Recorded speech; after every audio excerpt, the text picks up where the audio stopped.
Okay, it's 2 after 7. Let's start this meeting. Roll call, please. Weir. Here. Casanova. Pater. Here. Larson. Here. Schneider. Here. Ramirez. Here. Morris. Here. Okay, we'll go to Pledge of Allegiance. I pledge allegiance to the flag of the United States of America and to the republic for which it stands, one nation, under God, indivisible, with liberty and justice for all.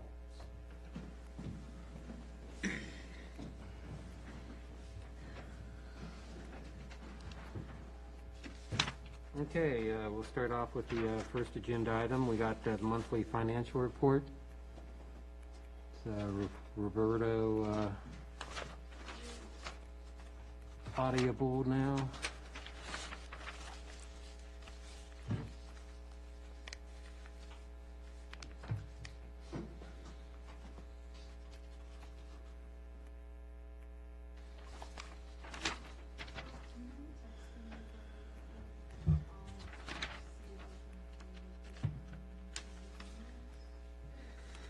You got him?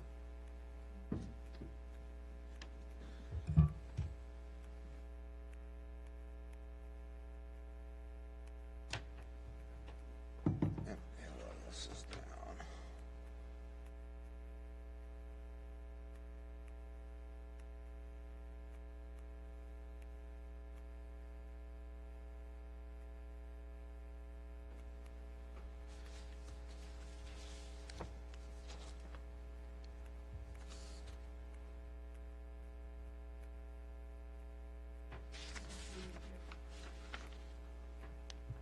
Is that what he's saying? Tell him to turn his speaker on.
Roberto, can you hear us?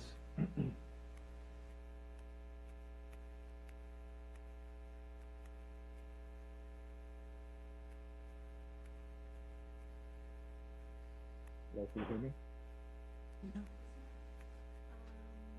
I thought I just heard him coming through.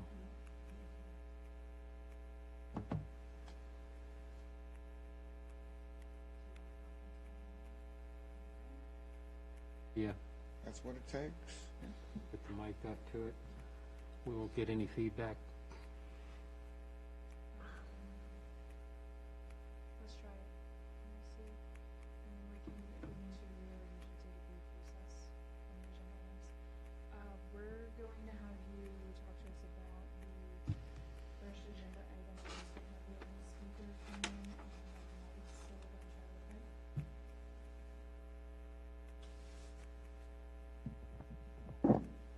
Okay, are you there? I am here. Okay. Good.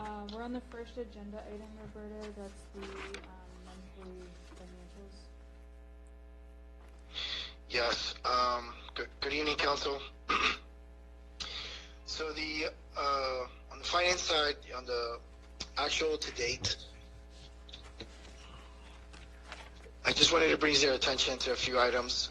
One of them being the meals tax. As you can see, that is performing better than what we expected budget-wise. Same thing with the cigarette tax, and as well as the sales tax receipts. those are still being collected, 2 months behind, almost 3 months behind. Once again, that's something that's out of our control. It's on the Prince William County side, but they are coming in on the positive for us. I also wanted to share with y'all the one that I highlighted on page 2, the $10,942.99. That is something that we got reimbursed for the PD to go towards the vehicles for some of the accidents that happened. That will be addressed in the amendment. We will have to increase the police department's budget by that exact amount so they can. I know they're in the process of fixing it, but we'll catch up with that on the second quarter or third quarter amendment, depending when we go forward with that.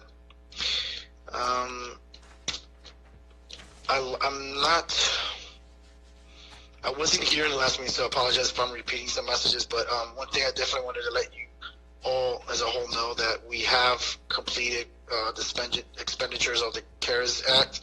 I'm actually in the process right now of doing a final audit with the county pertaining to that. We did, if you were to look at this budget on the very last page, we fully exhausted the funds for CARES Act, but we had to dip into the ARPA funds to complete the Shop Small event grant that we created in December. That is pretty much the updates I wanted to give you on the actual versus budget. I don't know if there's any questions that you'd like me to go into, or if there's any questions you guys want to answer too.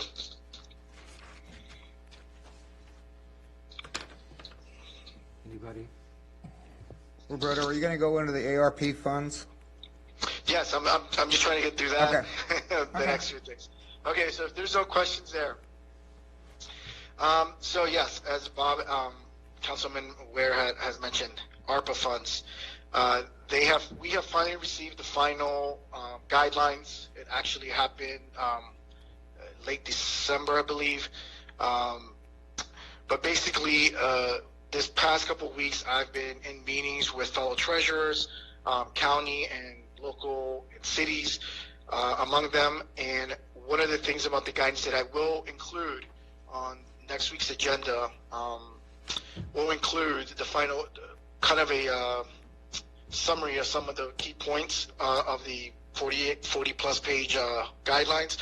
One of the ones that every treasurer that I've talked to is pretty much excited about and looking forward to is they made it possible for a town, city, or county to replace revenues with a standardization or calculation using their calculation on lost revenues, or the standardized, which you can a town essentially could take up to 10 million as lost revenues and input it to the operational budget.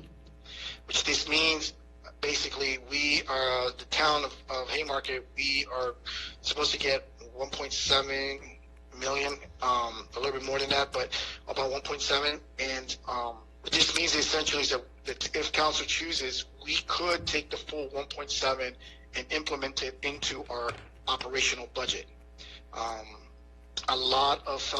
Many fellow treasurers, county, locals, and towns and cities, this is what they're going towards. A lot of them are making me aware that this is how the direction they want to go with. I'm still trying to talk more about how they're all planning on using it. Of course, infrastructure and many of the items that they do want to address, but essentially would make it easier for the town to be able to expend the money on town projects. That is something, though, that I talked to the Finance Committee. I know I plan on giving on the next agenda to give the breakdown on that from the state, so you guys can review it.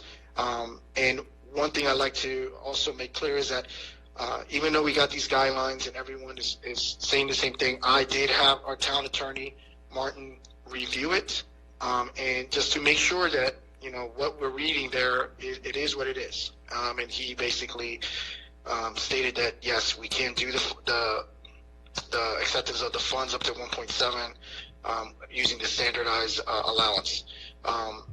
So that is one item that is key. Hopefully we're able to get more into conversations over that. I know the Finance Committee has already talked about it a bit, but I will present that in Monday's meeting. I can tell you right now, the recommendation you're going to get from Joe and I is to take the entirety of what's left of it and stick it in a CIP lockbox to cover construction costs. It also makes our auditing real easy. You know, one line item.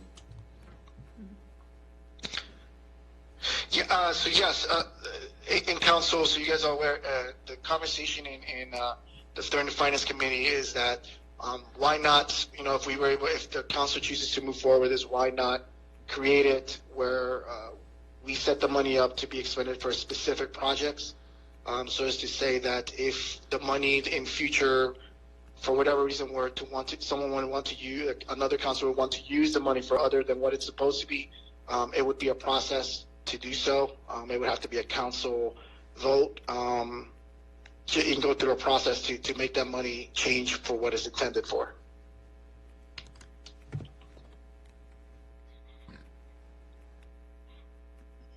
Mary? I guess my biggest question is, I heard you say that we would have to, or this would be used in lieu of like lost revenue. How would we be able to articulate that considering our businesses have done really well through COVID? You don't have to. That's the wonderful thing about this. You can either do it as lost revenue, or it's like on your tax return. You either itemize your deductions or you take the standard deduction. They're offering us the ability to take it as a standard. 10 million. You know, up to 10 and million. you had Martin with look no through reason that given. and make sure that we don't have to justify it. That's exactly what we had in review. No justification, you just take the 1.7 standard withdrawal. Well, we take a withdrawal that's up to 10 million, but we can only take 1.7 because that's all we're getting. Okay. Councilman Morris? Thank you, sir. Do we have a time frame when to spend it? No? So Once we can have it allocate sit, it's done. so we can have it sit in CIP for the next Until, council? we could Until have it whenever? sit in CIP until we need it. I mean, I suspect a lot of it's going to go to sidewalks. Eventually, we might need to do it for cruisers, that sort of thing, but it eliminates the timeline that we would otherwise, I'm speaking correctly, right, Roberto? Once we transfer it from essentially an ARPA fund to something outside of ARPA, then we're done with the ARPA requirements. We just report that, we're done, and we can use it whatever we want, correct? As far as all the treasurers are reading it, yes, we would be complete. By April 22nd, I have to let the Treasury Department know our intent. If we sold to take it, I'm not sure who was speaking earlier, but to address it, essentially letting them know that instead of itemizing the losses, we just want to do a standard. That's the easiest way to explain it. A standard allowance. We want to take the full standard allowance. So yes, the only thing that we could not use the money for, or we should have used the money for, is to pay off current debt obligations. That is one thing that we're kind of everyone's shying away from. But that's one of the things that guidance actually states they don't want to see done. Yep, and we can discuss how we want to try to allocate this, because as you know, we could blow this all in one shot just trying to do the parking lot here in this town hall. So, But we can set it up with our intentions, and then that way it would go through another council, and then they would have to, if they needed or wanted to make it different, they would have to go through the processes. if we wanted to safeguard the money and Yeah. spread it, yes. So at this point, we don't have to allocate it to a specific project. Correct. Correct. Marshawn? I guess my point would be, we have enough projects to allocate it Yeah. already, Easily. so let's not hesitate. I mean, let's be Deliberate. financially responsible about it, yeah, but let's go ahead and. It mark and gives get us some forward. flexibility to bring projects online that we otherwise wouldn't have. So, that's all I had, thanks. Any more questions? Is there more money out there you can get? There is, actually. If you do look at the infrastructure bill, we do have an opportunity for grant money there. And that, we can target our sidewalks, we can target crosswalks, any type of public safety when it comes to transportation and infrastructure, right? So we can even target the turn lanes if we wanted to. Who knows what we can get? It's all competitive basis, but I know we're, this question may be a little bit, may deviate a little bit from the topic, but I know organizations that have individuals that write grants. Is this something we're expecting from staff to do if we are going that route? yes. I see your eyes light up there, Emily. What? We got it right now? But, yeah, that's my target, is to attack that infrastructure bill and see what kind of money we can dribble through that, because we do have a lot of development that we could finance by it, and all fall within the, I think, 12 categories that they've aligned. I don't know if anybody had a chance to read that email I pushed out there to you guys on that grant, but those are ideas I want you guys to come up with, is, you know, crosswalks, sidewalks, road improvements, bike lanes, or anything.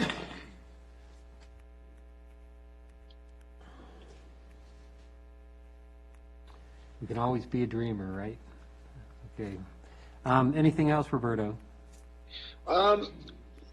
Two more items. Mhm. I apologize. One of the other items on the agenda packet is the TOT ordinance update. I don't know if you guys have a chance to review it, but basically what this is essentially is updating our current town ordinance to marry up with the state ordinance. That was effective September 1st, 2021. It deals a lot more on the definition end of the TOT. This could probably change in the future, but this is just more this is more just to make sure we update our current one to match up with the state one. And that is why you'll see that ordinance in your packet. I don't know if anyone has questions on that. I don't have a question, I've got a comment, and I'm going to suggest that we sort of slow our roll on that until we get a sense of where the bills that are seeking to amend this lie in the House, or lie in both the House and the Senate. Because I know there's at least one bill that changes the definitions, particularly with respect to the accommodations provider, and we're going to have to, if that bill goes through, we're going to have to address that in the language. So rather than go through the public hearing and ordinance adoption process, I'm going to suggest that we kind of hold off a month or two, a month roughly, until we get to crossover day, when we have a sense of where the current legislation is, because there could be some rather dramatic changes in TOT. Is there anything detrimental to the town by holding off for a month? No, nothing detrimental to the town from holding off. I mean, we're not going to be collecting it until March at the earliest, probably more like April. And I think what we've got in place is sufficient for a month or so, but there is some potentially detrimental, Roberto, I don't know if you've talked to Martin about this, but there is some potential legislation that, in my view, could prove problematic in terms of how much we collect. I have spoken to Martin on it. I did. If Martin's online, I would let him speak on it, because I did make a mention to him on one of our meetings with him. He's not here. He'll be here next week with us. Okay. Well, it's something that we can discuss with Martin, but he's under the impression that necessarily wouldn't apply to us. And I know, Bob, I shared with you what he had stated. So definitely up for discussion. Once he's here, I'm sure he'll be able to get more details on it with you, y'all. But is it the consensus to pull it from Monday's meeting? That would be my suggestion. wait until the March meeting. Is it better to keep it on? I would and leave it discuss as a closed session. Well, no, leave it on, because yeah, we can discuss it with Martin in open session. There's nothing privileged to it that I can think of. And then a follow-up with that is your recommendation to hold off in voting on this for a month. Yeah, until we have a Just in case sense of there are where the changes. General Assembly is, because by the end of February, we should know what's going to be taking place or taking effect in July, rather than doing the ordinance twice and paying the publishing twice and having the public hearings twice. This would require a public hearing. Yes. Okay. Makes sense. Yeah, and I do like how we aligned it with the state code, but I do hate it because we got to cross-reference it whenever we want to read this thing. I just want to make sure with the people who are more familiar with it, this does default with everything, such as the, what do they call it, the short rentals? Short-term Short-term Airbnb rentals. stuff? Yeah. Yeah, one of those, if I'm not mistaken, one of those bills died today or was withdrawn today. But there's still a bill in there, and this is the one where Martin and I have some disagreement on as to the impact, but it caps you at a lower level in terms of what you can, the rates you can set. It caps at a rate lower than where we have it currently in the ordinance. Martin seems to think it doesn't apply to us. I have a different opinion. But I'm sure that topic will come up during the public hearings in Richmond, or the committee hearings in Richmond, one of the two.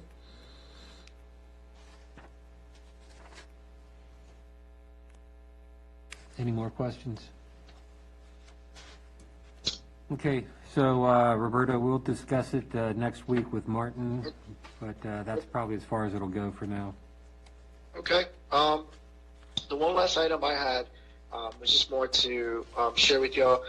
I know that 2 meetings ago I had kind of given you my ideal timeline for a budget for FY23.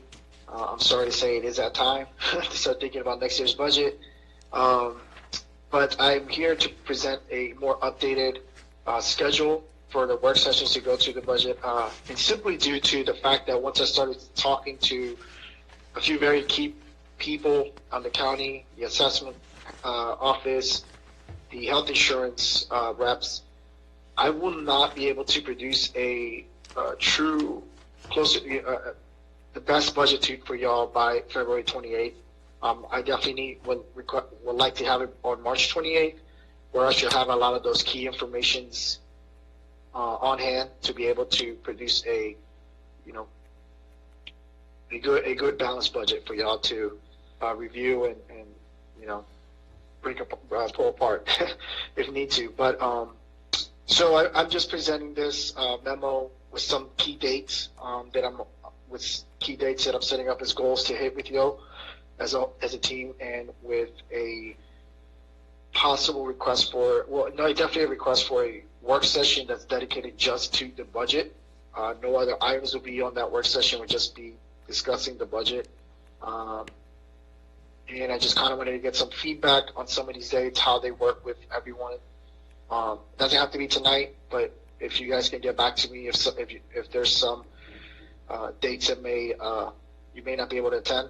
I definitely would love to have all of council on the work session that'll be dedicated to it, just because that's the one where in past years we go line item through line item and have a conversation over the line items and expenditures, and that council as a whole wants to see change or not.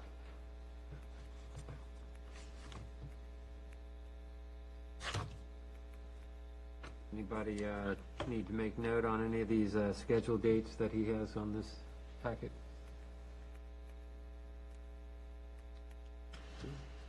Okay, looks good, Roberto. We'll march forward with this schedule.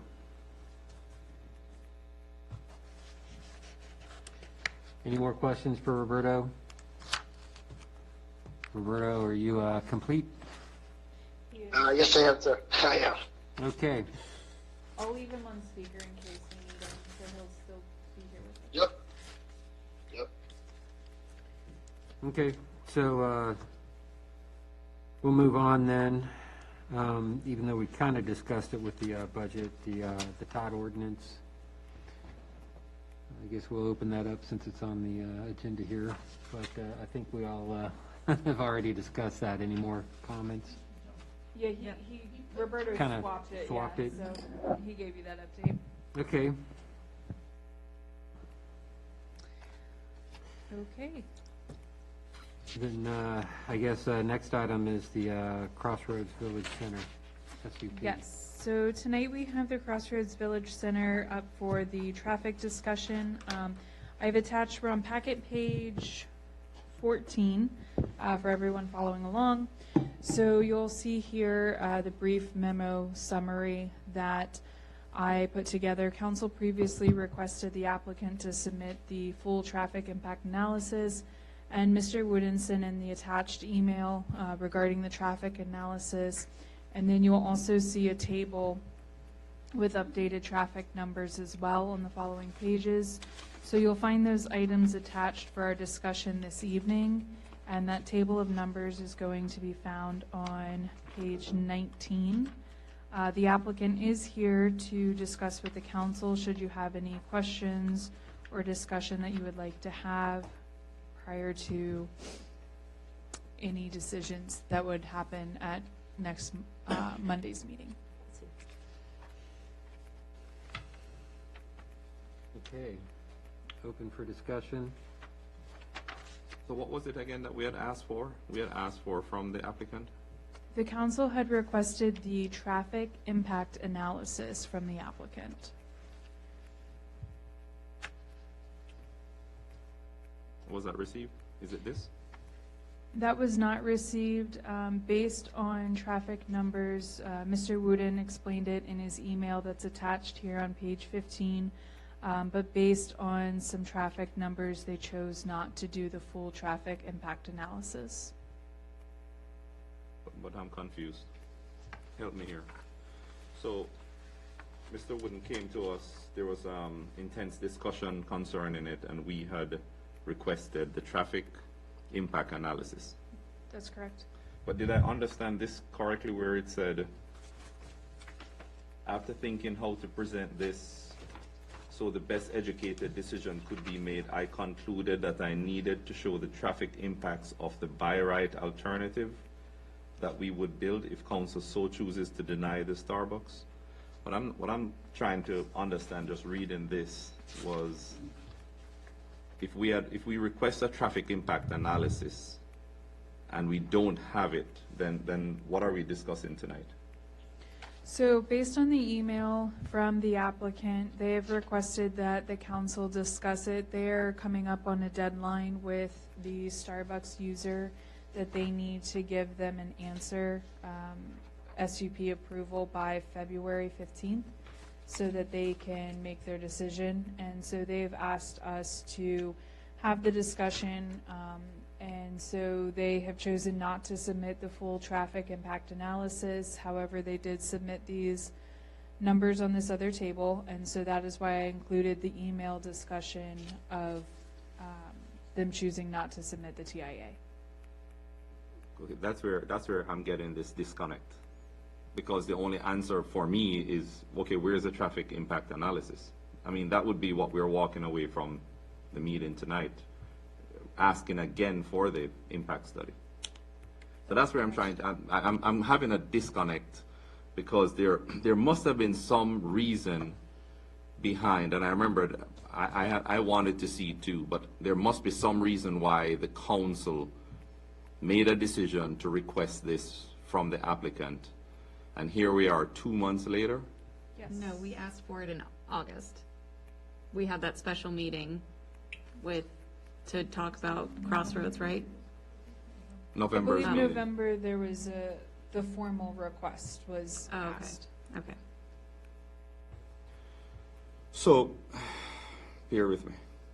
So laying aside the deadline and the crunch that the applicant is going through, when can we expect to get the traffic impact analysis?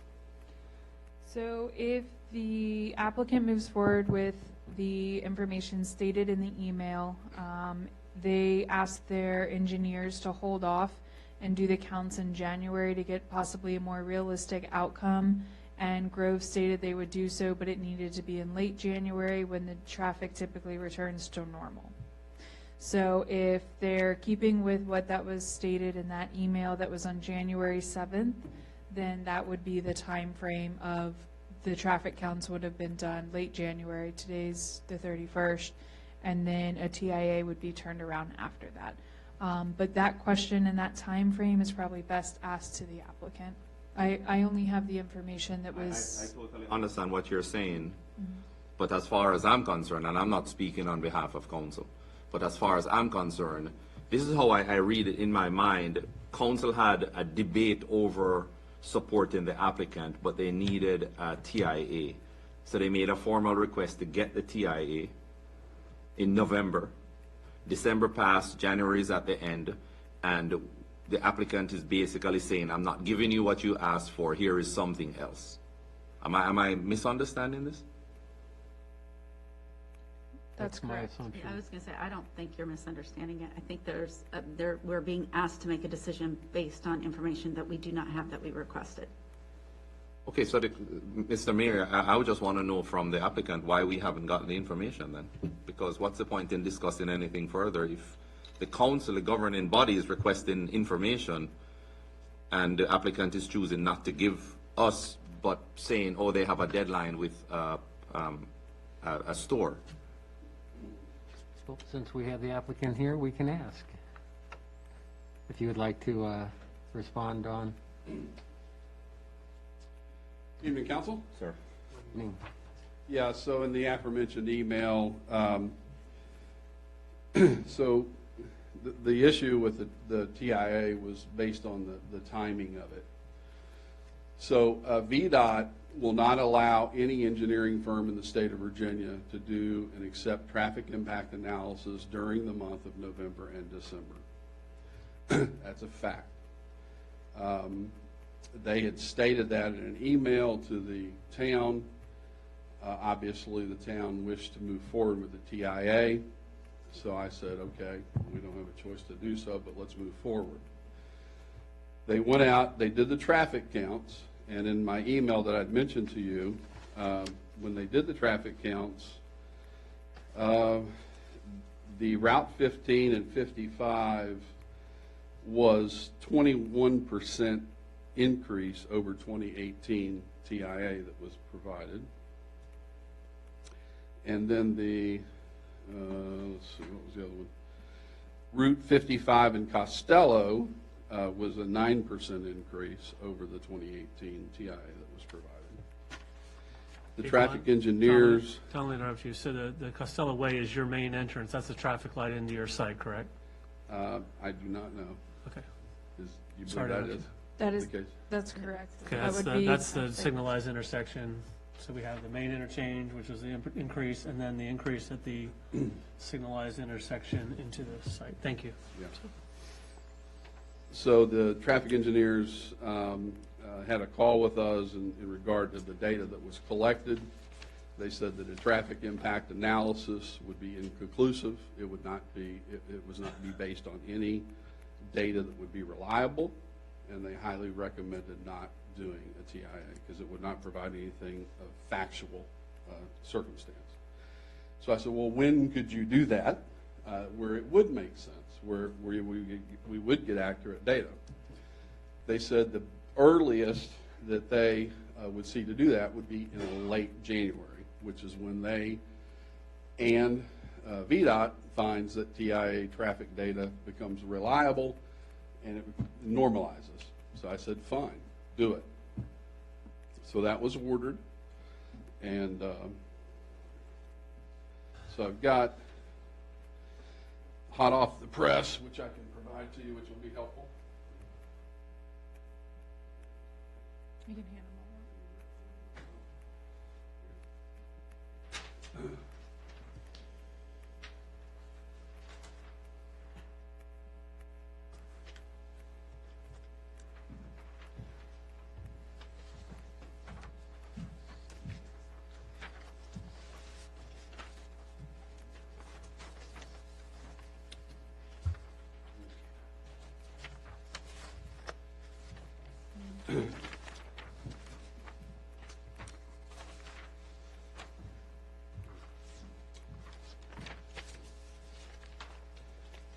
So what you see here before you is data, because it was on the books.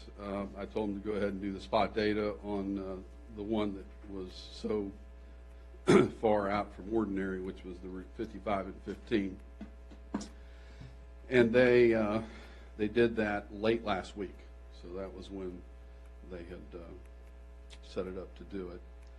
So I said, fine, continue. So you can see here from those traffic counts that were taken in February of 2018, there was AM peak was 2,200, PM peak was 3,200. And then in December of 2021, when they were taken, you can see the traffic counts were considerably up, again, almost 21%. And then again, they took it late last week in January of 2022. It normalized once again, and in fact, it was actually down just a tad, 0.03, from the 2018 data that was done. So I took that as, again, an indication and a proof source that the traffic had normalized. If I had time to do so, we could, in fact, order up the traffic impact analysis. It would probably be delivered sometime in March for review. We had gotten a phone call, a request for a conference with Starbucks. They've been very patient with us, I think, but they gave us a drop-dead termination date of February 15th because they have a store closure that they have to consider across 15, and that lease terminates. So they disclosed to us that if we didn't have a definitive by that date, they were going to have to move forward with the Home Depot representatives where they have a use identified there. So time-wise, just wasn't conducive for me to be able to do that. We also have a contractor conflict that says that by February the 10th, they need to order utility piping and so forth. There's long lead times now on all this stuff. It's just crazy. I mean, the stuff we're having to stockpile $2 million worth of piping and utilities and so forth, and get it on site just to keep schedule and keep things going there. So it's the lead times are just becoming incredibly difficult to work with. So with all that said, I was requesting council to be able to take it up before council, looking at the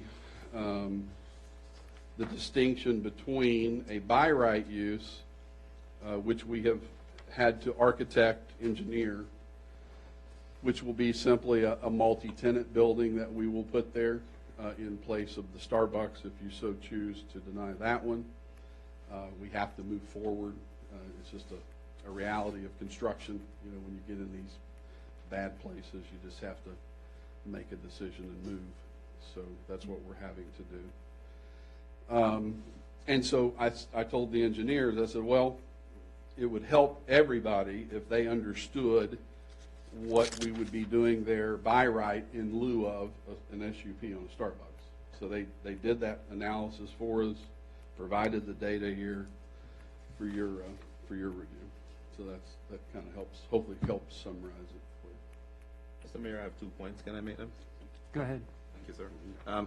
Starbucks, you said, has been very patient with you. This council has been patient with you. Okay. So it's not just Starbucks that's been patient. We have been patient. And just from my understanding of what it is that is being presented, and I'm not saying this is your intent, I'm just saying this is how I read it. Mm-hmm. You can either approve a SUP for the Starbucks, or you're going to get a multi-tenant building, and that's the traffic analysis that's there. Oh, But that is, and I'm not saying that's your intent, I'm just saying that is how I read it. But the council still has not gotten in hand what we've requested in November. I hope you understand that. Yes. So if the council decides to not approve it, the responsibility is not on the council because they don't want the Starbucks there. It is because the information that we've requested over and over again, it's not been provided. And personally, I don't see from our meeting in November, which is the first week in November, how a TIA could not have been requested and gotten pulled sometime in November. And even if VDOT decides not to do it in December, at least give us something to go on instead of, if you don't approve the SUP for Starbucks, this is what by right we're going to build. And I'm fine with any of these. I'm fine with a Starbucks, I'm fine with a grocery store, you know, that's me personally. But to come in front of council, and again, I'm not saying it's your intention, but to come in front of council, and the facts that I have is to say that Starbucks is breathing down your neck for an answer by next week, it's unfair to the council to make a decision, or at least for me to make a decision when what we've requested 3 months ago has not been provided. Marshawn? So Don, I apologize, I've not had a chance to catch up with you in the last few months. I've had other things going on, but I think anecdotally what we've seen since 2018 is a rise in traffic on Washington Street. The challenge becomes, it's unlikely that Starbucks would now be the impetus to rectify any traffic situation on Washington Street. What also I came to the realization, I will tell you with all the trees coming down, it's very clear how different that end of town is going to be. And I'll lament that the initial concept was really interesting, the pedestrian scaled project that was there. Unfortunately, that wasn't able to be met by the market demand, and I understand what you're doing, having to do now. And whether Starbucks is there or not, my idea of looking into the TIA was to understand the degree of difference between 2018. Coming into town, the eastbound traffic into town, going into your shopping center, this traffic light is the only access into your site versus westbound, which has the light and I think 3 other right ends. So the biggest concern I had was the queuing length of folks trying to get in the shopping center. What we see right now at Chick-fil-A is in their dedicated left turn lane. At their peak hours, traffic will queue into the through lane coming eastbound, and folks are having to get into the right turn lane for McDonald's to pass around it. What I did note was when the intersection was improved, the CVS entrance, the CVS and Fauquier Bank, they closed that off. And you were no longer able to do a left turn. You had to either go to the intersection, do a U-turn, or come through the interparcel access. So to me, this whole exercise was how quickly are we going to have to address the potential for people queuing into your shopping center, backing up onto the through lanes into town, because it's a choke point. Whether or not that's Starbucks responsibility, likely not. I don't know how we resolve that, because ultimately VDOT would have to step in, whether it's closing right now the Chick-fil-A entrance is open, the medium break. It is. Whether that means closing off that medium break to increase the queuing length into your site, who knows, but the challenge is who pays for it. Probably not appropriate for Starbucks to pay for it. I think VDOT would have to pay for it, or our revenues would have to contribute to it. So to me, denying the Starbucks doesn't necessarily rectify that. It just, what we're trying to establish is how much of an increase, or how quickly will we overwhelm that intersection at the light, and how likely we'll have to step in to address it. Chick-fil-A right now, I think I told you most of this, when we were looking at the design of Chick-fil-A, the building orientation was like McDonald's, where it was parallel to the street. It was a deliberate design to make it perpendicular to increase the queuing length into its drive lanes. Even now, when it's overwhelmed with people backing up onto Washington Street, they now, if you've seen it, they have people out there. There's 4 drive-through lanes now, 2 through the back and 2 into the parking lot. But on their own initiative, they figured out how to do that. So to me, if the effect of Starbucks doing that through the stoplight probably doesn't have the same impact, because that intersection going into Chick-fil-A primarily serves Chick-fil-A. This intersection would serve the whole site. So trying to mitigate the Starbucks traffic or having some try to management plan for Starbucks, I don't know how you define how many trips coming through the light are Starbucks, how many are Lidl, how many are Popeyes, how many are any other ones, so it becomes very difficult. So these are my observations, Don, is just we know we're likely to have a queuing problem. Whose burden is it to address? How quickly are we going to address it? Again, I don't necessarily know that it's Starbucks' problem to solve, but that's what I wanted to put out on the table, and I'm interested in other council members' ideas. Ideally, we would have solved this back, at the earlier iterations of your project, but I do understand where you're at now. You're having to make some command decisions, but I really feel that's the decision point we're now. Either we'll approve the SUP and potentially have to deal with it earlier, or we don't approve the SUP and we're going to have to deal with it at some point down the line, either through us stepping in and asking VDOT to do it. Those are my thoughts. Thank you. Councilman Snyder, I wanted just one comment. There is the furthest entrance to the east is a full motion, so you can access that furthest drive left in full motion turn. At the light? No, further east. Further east? Further east, the third drive between the Taco Bell and the Popeyes. Is that across from Piedmont Tire? They'll be right next to Giuseppe's. Yeah, it'll be right next to Giuseppe's. Yeah, closer to Giuseppe's, yeah. Okay. So that benefits if people want to go through the Full light, If they want to pass the light and make a left into there. but at that point, it's too, We're already within that. Yeah, It's 2 lanes down there. and you're so- within that. No, I appreciate the clarification. I'm Yeah. just, The development. I like to call it a choke point. We have this huge choke point right at that light where all the volume of traffic coming eastbound is going to be trying to narrow down and get into town. And how are we going to, we can take from your side. Sorry, that sounds extreme.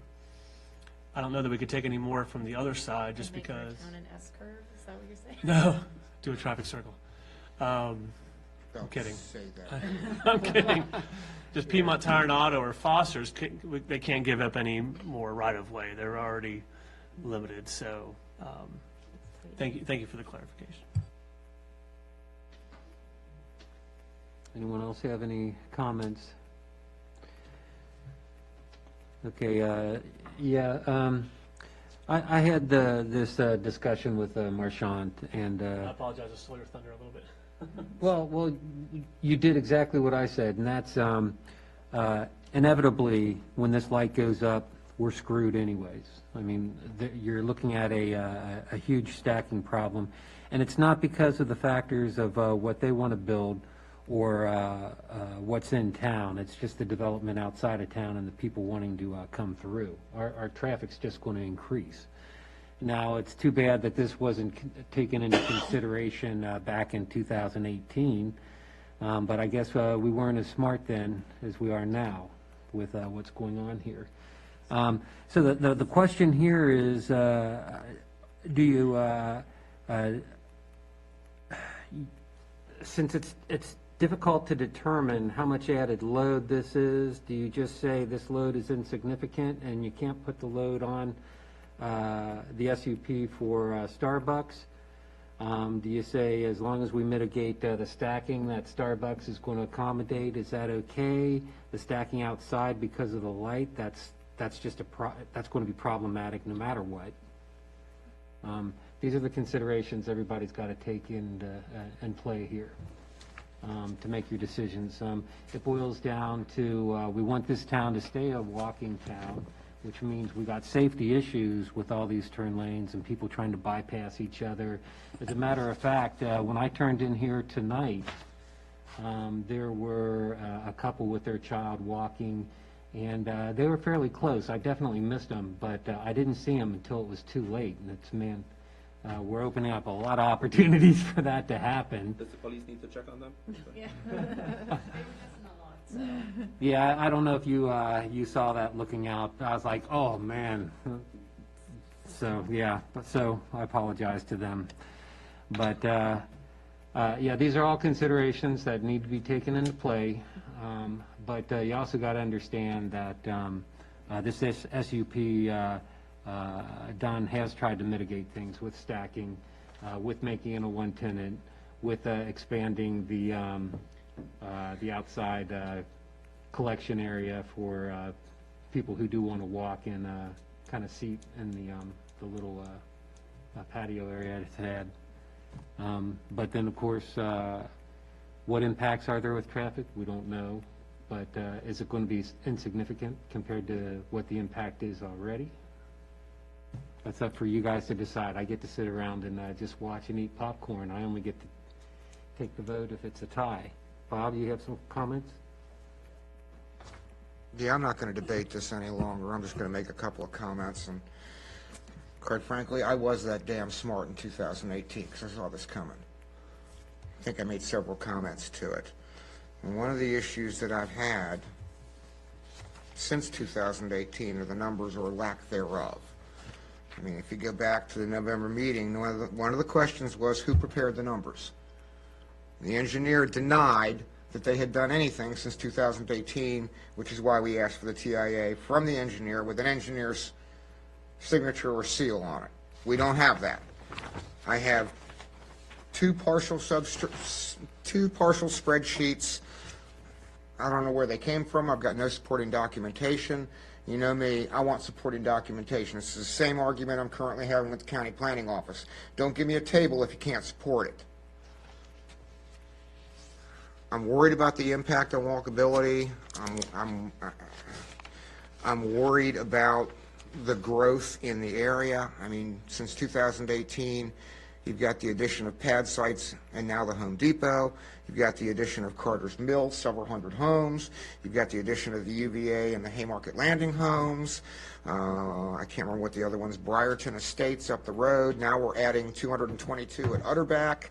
We're adding more at the Robinson Village outside of town. They're trying to expand that. So traffic's only going to get worse. Quite frankly, you can't make a left turn in this town at any time of day. I don't care if you're going eastbound or westbound. You cannot make a left turn in town. I've literally sat for 5 minutes at St. Paul trying to get out, and it's getting worse. With respect to Starbucks in specific, realizing this isn't what we asked for, but if I'm reading this chart correctly, the AM peak traffic in and out is 4 and 5 times greater than the by right calculation. The town 201 versus 188. 102 versus 26 and 98 versus 17. In the peak hour, okay. Peak hour. And again, I've got no, quite frankly, at this point in time, I don't trust this.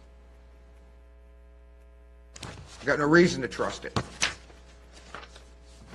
So, for me to go any further on it, I need the supporting documentation, or, you know, I'm not inclined to move this forward any further. I'm not inclined to spend any more time on it. I think we've spent enough. I mean, we got a commitment to get something, we didn't get it.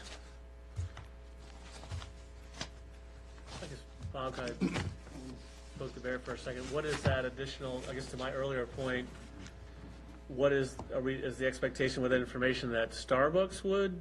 I mean, clearly now they're going to have a higher AM peak. That was my concern initially, that if all those restaurants at the restaurant hour peak, it's going to overwhelm that. Kind of overwhelm us, yeah.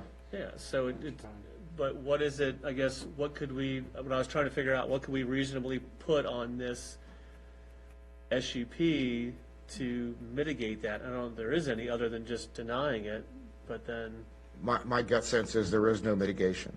Okay, just let it go by. And without supporting documentation, supporting numbers to try and figure out mitigation, I'm not going to do the math. Okay. I'm tired of doing the math. You know, I've been doing a lot of math recently.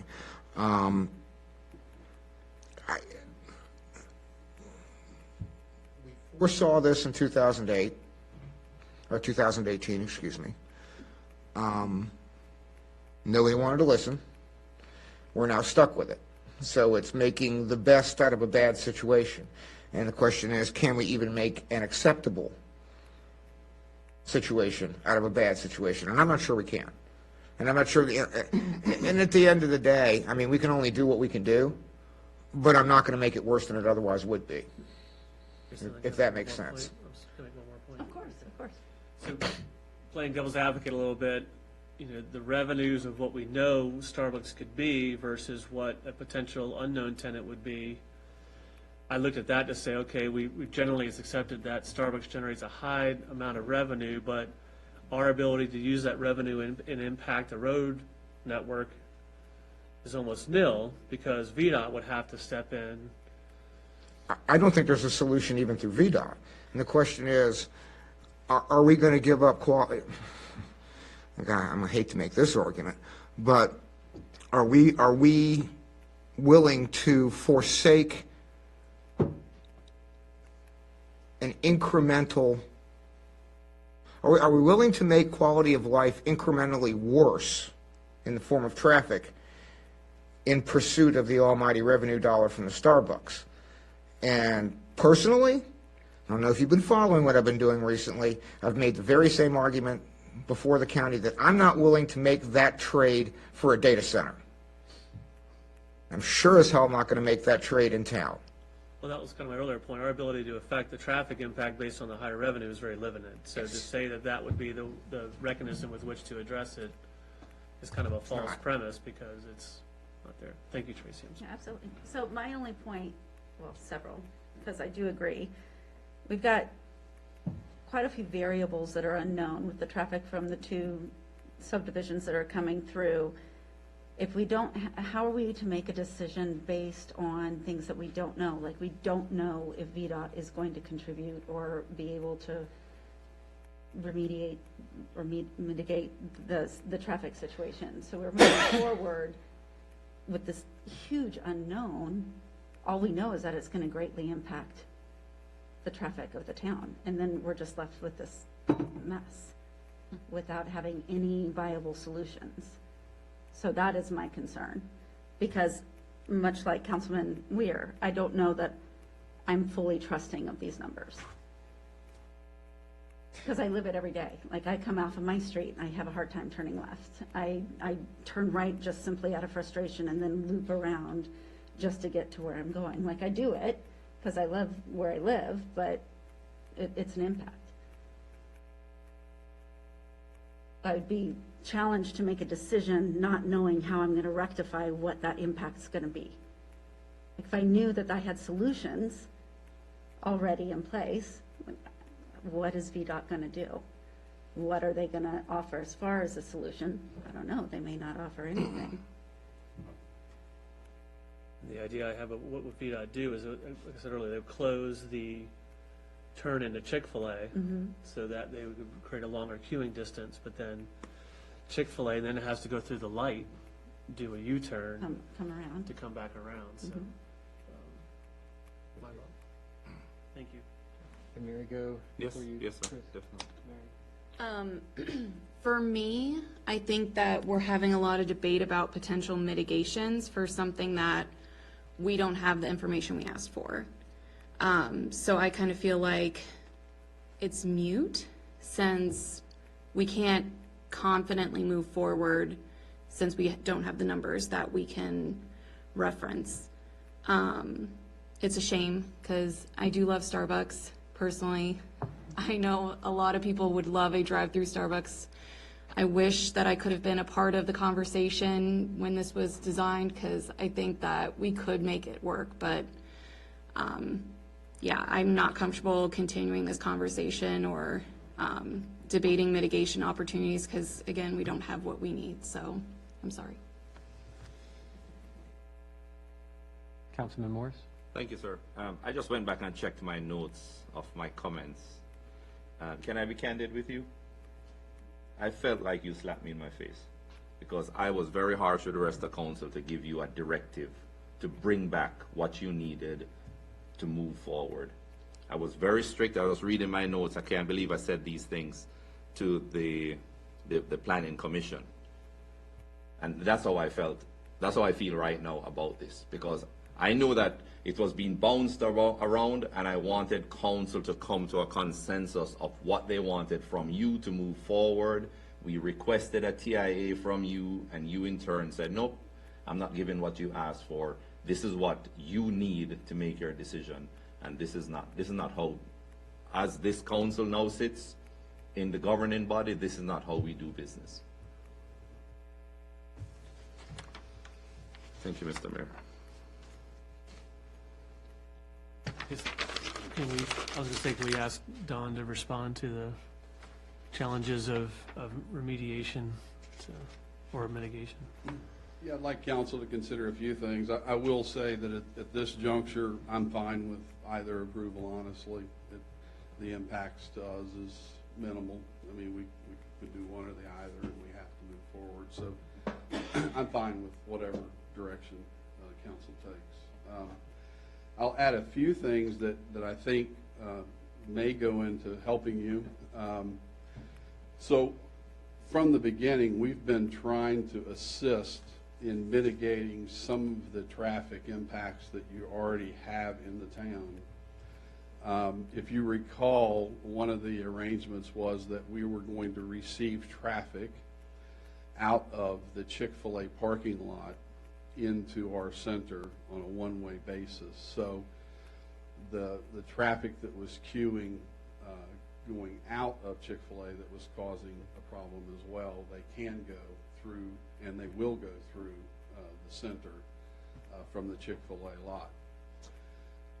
Also, we'll be adding another two-way access point toward the rear of the Chick-fil-A parking lot. So where the unused dumpster pad is currently, we'll be actually putting a two-lane road in there to allow traffic to go both directions to find, again, a better alternative to gain access to 55. Most likely, people will learn to use that one to get on our spine road to get to the traffic light, to be able then to turn left and go east on 55. That's what I think most people will learn to do. So those are a couple of good mitigations that you're going to find no matter what we do, whether it's a Starbucks or we put in the multi-tenant building. Those mitigations will be installed, and I think it will be a big help. And the last thing I will point out is that the way I'm viewing it is in terms of traffic, the multi-tenant. I don't know where I think I've heard council quite a lot talk about weekends. And if weekends is sometimes when you do see the most issues on 55, actually the multi-tenant building creates more of a traffic impact on the weekends than the Starbucks, if you look at the traffic indicators here. Weekday, Starbucks is going to generate more traffic, but on weekends, the multi-tenant would be creating more. So I guess that's one thing you could consider as well. So, but was there anything else I missed that I could help address? I guess, Donna, to my earlier point about if the queuing length becomes a problem where folks are stacking onto the through lane eastbound, and they have to, VDOT says, well, we have to close the Chick-fil-A, turn in to do that. What you're suggesting is that with the interparcel access and the additional queuing length that would result, again, this is my assumption what VDOT might do, Yeah. is that would be the offset to having to increase capacity on Washington Street to serve your site, is that you're allowing these interparcel access to get back to the spine road to get out. Okay. Yeah, and also what I've seen happen and many times before, the easiest and fastest mitigation that VDOT likely would look at if in fact you've got an eastbound left turn issue, a queuing issue, light time, timing the light, retiming the light. Because that gets solved pretty quickly if they just reset and retime. So then, because then they can just bring that traffic through on that left turn at the signal more frequently, or increase the time or duration that signal is at left turn. Now, is that something you as the site owner I would assume you would have a self-interest in wanting to get a hold of VDOT to remedy that situation if Lidl and your tenants are complaining that traffic is a problem or people can't get into your site? Yeah, it's always our interest to solve traffic issues, both for tenants as well as to be good neighbors. Don, I will say anecdotally, most of us here, it's different. Even with COVID, the volume of traffic, I know anecdote versus facts can sometimes be different. It is a huge amount of volume of traffic, and I've been impressed to count where it comes from.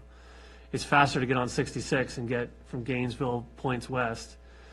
People are using Washington Street, which may be a good problem to have, but it is a significant problem. And regardless of what you do on the site, the traffic solution is going to be a challenge. So I think one of the positives would be to think about what the signal will do to help flow on 55. Some of the problems that exist is because you don't have opportunity to get out or to turn. So, once that light is signalized, then all of a sudden, and timing is sequenced correctly, it absolutely will help. If you've got an intersection that's a D, it makes it a C, right? So it does help in that process. And again, that happens no matter if a Starbucks goes there or a multi-tenant building goes there. So those things will happen. So. I have another question, Mr. Mayor. So did I read somewhere, Don, that you had accounted for the Aldi opening up? Because that shopping center, I think, was vacant when the study was done. Emily, was it 2018 was the... Food Line was there. Food Kitty was there? I'm sorry, Yeah. Food Line was there. They were there, they were finishing it. Okay. Because that's the variable that's changed, obviously, in the last few years, is they've opened up, so we're starting to see traffic in there.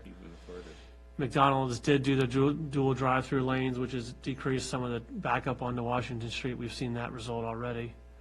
So I guess the other concern is Starbucks in the morning, people want the morning peak. Taco Bell's offering breakfast now, right? Popeyes, I don't know if they offer breakfast. But I'm just seeing the 3 meals of the day. That was my biggest concern, is that I don't know that you're going to see much of a bypass trip. So in other words, if I'm driving into town off the highway and I have a choice between Chick-fil-A and Popeyes, I'm now reducing a trip. So trip reduction. I don't know how much of a trip reduction would happen by now having more choices. I think it's some, but not a lot. Does that make sense what I'm saying? That, we're not going to, I don't think we can reasonably say that the same volume of traffic going to Sheetz, McDonald's, and Chick-fil-A will remain when now you have a choice of Starbucks to get your coffee and Taco Bell and Popeyes to get your meals. So there'll be some reduction there, but I don't know significance. So, thank you. In internal circulation, I will say that I think that we have better opportunity for mitigation with the Starbucks. I will say that in terms of a preference. I did look at the multi-tenant versus the Starbucks, and the Starbucks will have multiple access points and multiple stacking in and out. So I think there's some value there.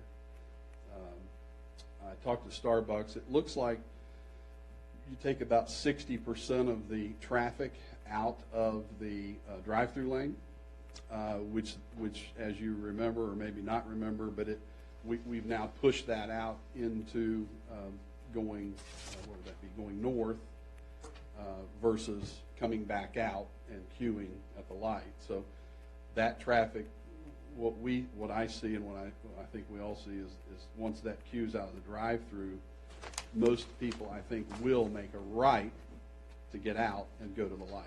it's just that natural circulation of getting out to the light. So I think that's a positive, versus the multi-tenant building will most likely dump over to that third western, that western spine road. And then they just have to make a decision, do I turn left, do I turn right, et cetera. So I just give that as another observation. Thank you. Okay. Bob, you have a last comment?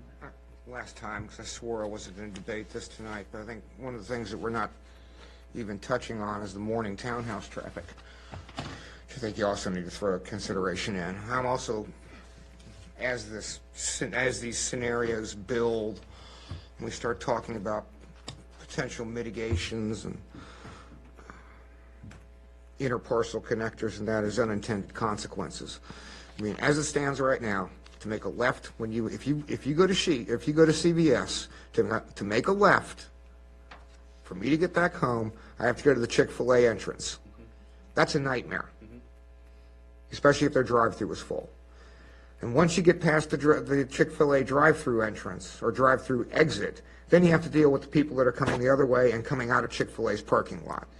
And you're now going to force, if you close that median as a cure, you're then going to force somebody who wants to turn left coming out of CVS to go not only across to the CVS, they're going to have to go Bank, CVS, past the Lidl, and then use the main drag that everybody else is using. And then you're going to hear about it from Chick-fil-A if you cut their access. It seems like we're making a bad situation worse. We start talking about spine roads and funneling everybody to one stoplight. I don't know if anybody's been to Short Pump. I know it's a much larger thing, but that's one of the nightmares of Short Pump. Is limited ingress, egress, and real stacking issues at stoplights. And you can get into Short Pump, but I'll tell you what, on a weekend, you can't get out. So, I mean, I'm not going to waste any more time on it tonight. I don't like where this is going. I'm looking at the sheet on peak hours on the weekends, and I'll tell you what, between the coffee shop use and the multi-tenant building, it's almost a wash. Do you think that interparcel access Will make things on worse. the north side won't mitigate some of that cross-traffic? No. So if I go behind CVS and cut across behind the bank and... Traffic flows like water. They're going to take the easiest way they can. I mean, that's what I preached to the county when they put the Walmart in, and they swore that everybody would get off Linton Hall, get on 29, get on 66, get off of 66, get on to 15, and go to Walmart. Nobody would drive down 55 to get to Walmart. And boy, were they wrong about that. They've been wrong on...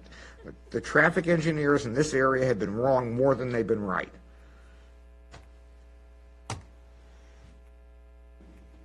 Okay, assuming we're done? I'm done. Okay, thanks, Don, for coming out and Thank you making very much. comments. Appreciate all of your time. So, Mr. Mayor, do you anticipate, I guess, are we making a final vote on Monday? Need to make it official. Yeah, we need to take it off the table and do all that stuff, so it's up to you guys, really. I think it needs to be official, sir, for the records. Go ahead and take it to final action. Okay. Take it and vote. That's my opinion. Yep, and that'll happen on our, at our meeting when our decisions are made. Exactly. Mr. So- Mayor, can I ask then, could Emily put together, I guess, her recommended motions and alternate motions for? Yep, that will typically be in the packet. Okay. And you have one day to do that, Emily.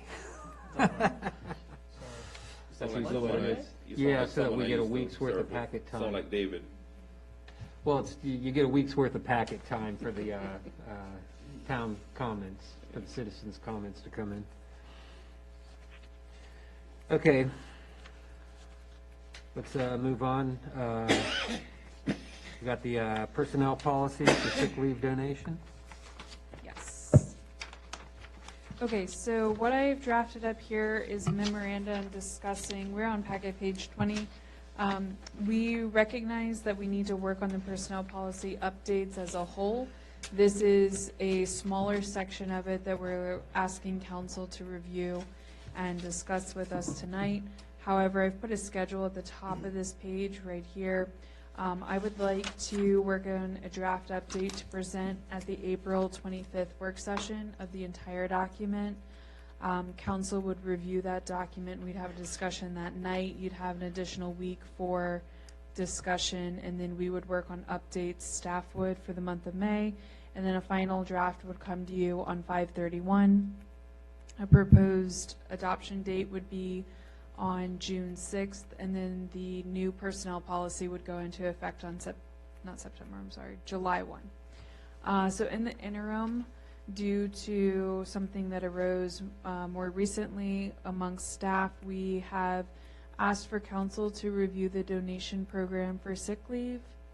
So I've put together some language here. Full disclosure, I took this language from the town of Luray after speaking with Jerry Shiro about it, as well as some other council members. We did look at other opportunities and places where they already had this in place. The one that you see here is a bit more complex based on a bit larger department. One of the items that I would like to add to this language as a recommended addition is item E, and that's found on page 23. Essentially, this program that is outlined, you have what you would consider a donation sick leave bank, and in order to participate in the bank, each member, staff member, would be required to donate a minimum set hours. There are rules for how they can go about donating it. There are protections in place that they have to hold a minimum number of hours in their vacation and sick time collectively in order to make that donation. Once they're part of the bank, then they would supply a request for that time should they need it. And this is strictly for sick leave. There are several items here that are in place in order to keep everyone accountable and ensure that it's used properly and that there's checks in place for that. And then I've added this section E in the instance, since we are a smaller office, if there were not enough hours to cover the amount of time needed off or requested from the bank, that an employee could donate, members of the bank could donate additional sick leave time at the beginning of each pay period to cover the difference. This language, we will probably have to work on updating this some to include a couple more kind of safe holds there to make sure that it's not misused, but this would be a recommended addition. We can certainly discuss it tonight, but I would like for council to just take some time to read through this, think on it, and we can come back next week for additional discussion. I will also, full disclosure, I have not tossed this whole language up to Martin just yet for his review. I wanted to get council to have the first stab at it. So if you have any edits or recommendations, additions, etc., we could get all of that on paper first and then submit it over to Martin. Sorry, go ahead. Is it okay? Mary? Thank you. Emily, yes. I want to say thank you so much for going through and identifying a need in the staff policies and presenting it to us as soon as you see it and trying to bridge the gaps, if you will. It speaks volumes to, your work ethic and your dedication. So I appreciate this. I did have a couple questions about some of the language. Mm-hmm. It says the committee meetings every other week, like the very first. Yes. What kind of committee meetings are you talking about? Thank you for bringing that up. Mm-hmm. One of the things I wanted to discuss, it's going to take a committee of people to update the personnel policy. Mm-hmm. I would like to build a committee in order to do this. I know currently I've asked Chief to sit in on this committee as this does affect his department and their policies. I have asked Roberto to sit in on the committee as he is our designated HR employee, and he has all of the connections with the appropriate outside agencies we utilize. And then I will sit on it as another staff member. I would also like to have, at a minimum, one council member to sit in on this committee so I that, nominate everybody but Joe and I. so that we can touch base every other week. We can keep this going. We have someone to check in with, and we can keep it moving and get it done. It's something that's needed to be done for some time now. So certainly if anybody has a interest, we're taking applications for a committee. No, we would love to have someone, one person, two people, join us for this committee, no more than two per FOIA. So ideally, for Finance Committee, we meet on Thursday afternoons at 2. So ideally, we would pick another day, maybe a Tuesday, and meet sometime in the afternoon, or we could, collectively pick a time that works for everyone. Sorry, one more thing. On page 22, I see Department Director being highlighted, but also I was curious what that title meant to you when you drafted this. So when I pulled this from the town of Luray, they do have a department director, so they're a much bigger department. They have multiple departments, each one has their own director. Here, we are organized a little differently. So in the interim, I highlighted these department directors where they will come into play. Some of them are town manager items, and I did highlight one of the town manager sections as well. So this is something that we can discuss as a whole. Should everything be changed over to town manager based on how small we are? However, there could be portions in here where if it's one of the police officers who are a member of this bank, then chief would be their department director, versus if it's something on this side and the town manager would be their department director. Thank you. Marshawn? My familiarity with this sort of thing is through Loudon, where you can donate leave, but you don't necessarily have to be part of the bank. So, for lack of a better term, the pay-to-play, you have to be a member of the bank in order to receive it. That is correct. Is that for equity issues, so there's not favoritism, or I like this guy, so I'll donate, I don't like that guy, so I don't, so it creates some So one equity? of the things that we had talked about is creating it in a way that is fair for everyone. It's not an expectation. We are such a small staff base here that we want to keep it very fair and no one feel pressured to, make a decision based on emotions, because ultimately this will come down to, if you need additional sick time, it's probably a very emotional time for that staff member.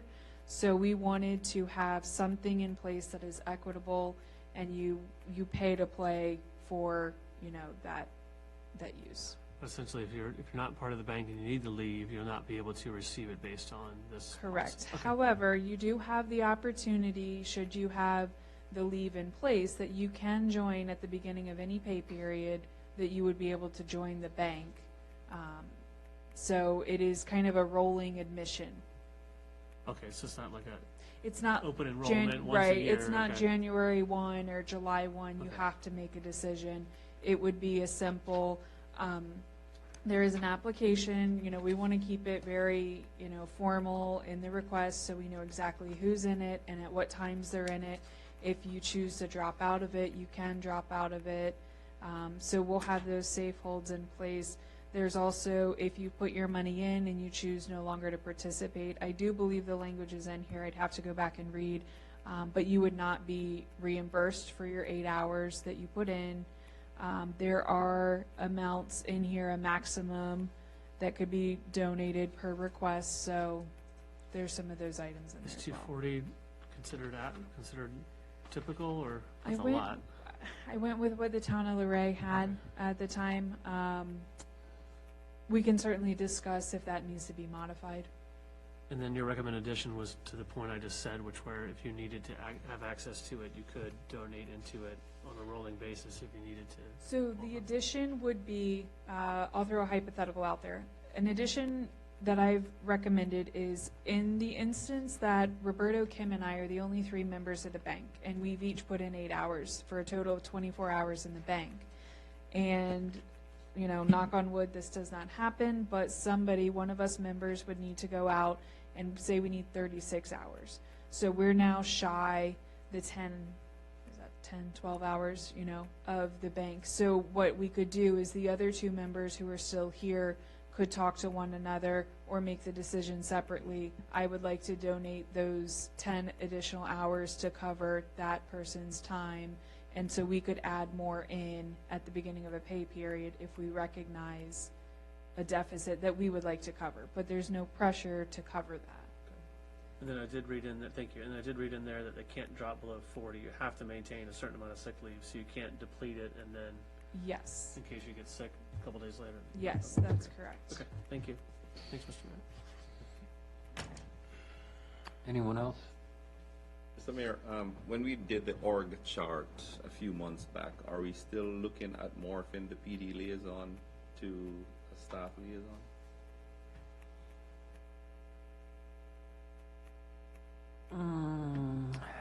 The work chart is kind of still in flux, so I haven't really,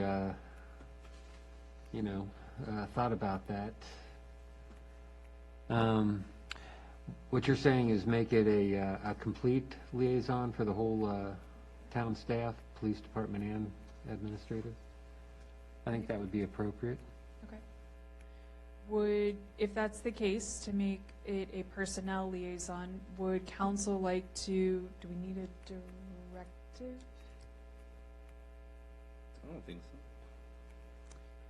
So an official title change has happened effective today, correct? 1/31, that Mr. Morris is now the personnel liaison, not just the police department liaison? Is that?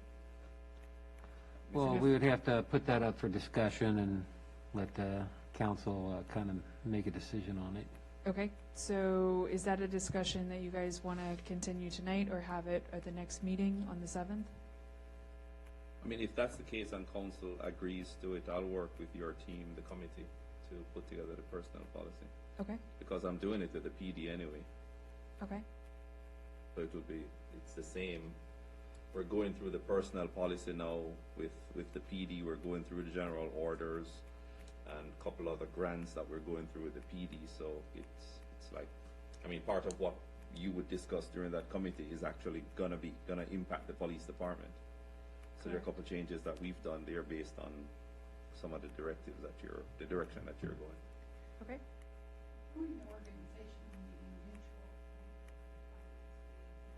Yeah, it's kind of an appointed added responsibility. So yeah, let's put this in next week's meeting. Okay, we will do that. Thank you. What that means. Anybody else on this topic? I do have one other addition that I would like to request. I did not have time to work on that just yet this week. I think it'll be a very simple addition, and I think it's something that we should go ahead and move forward with sooner, because we do have a staff member who is coming up on their 5-year work anniversary. But what I would like to recommend is, I saw in the town of Luray's personnel policy that they have a very small section that if a staff member has been there for 5, 10, 15, 20 years, that at those work anniversary dates that they would receive 1 additional personal day for that achievement. So I would like to put that up for a discussion next week for the town council to have, just because we're getting to that point where we do have a staff member who is going to come up on a 5-year work anniversary, and I think at a very minimum we should have a pinning process, and he should get his 5-year pin and be recognized. So don't you think that's something that should go in the personnel manual and then we retract it? yes, if you guys are open to doing that effective July 1, this is the year of his 5-year work anniversary. It can be he probably is. He might have us on mute. Get him a ribbon. So, let me understand, is this going to be a pledge pin? Or a So- fraternity girlfriend pin? So I have to walk the found, gauntlet. full disclosure, I found our bag of Haymarket pins and they're in the desk. And there's a 5-year one and we're definitely, yeah, Monday. Roberto will be the first one in a long time Is to there get a it. paddling ceremony to go with this? I No, don't- sir, we can make a paper plate award and give him his 5-year pin. Badge of honor. I made it through. I made it through 5 years of time. It's a small little pin and it's a small little 5-year, but you know, When was the last time we had one? that's, That's So- bad. I'm sorry, that's bad. so It's not a good thing. that will be added to the agenda for Monday night at a minimum, the recognition for Mr. Roberto for his 5-year work anniversary. And then we can discuss the addition and the personnel policy updates. Something I'll let finance figure out, since there's liabilities associated with added personal time and all that stuff added on. There should be, there should be There should be something, I agree. either increased number of days off per year, or, you know, there's got to be some sort of, you know, incentive for sticking around. Yeah, retention. So, Okay, anything else on this topic?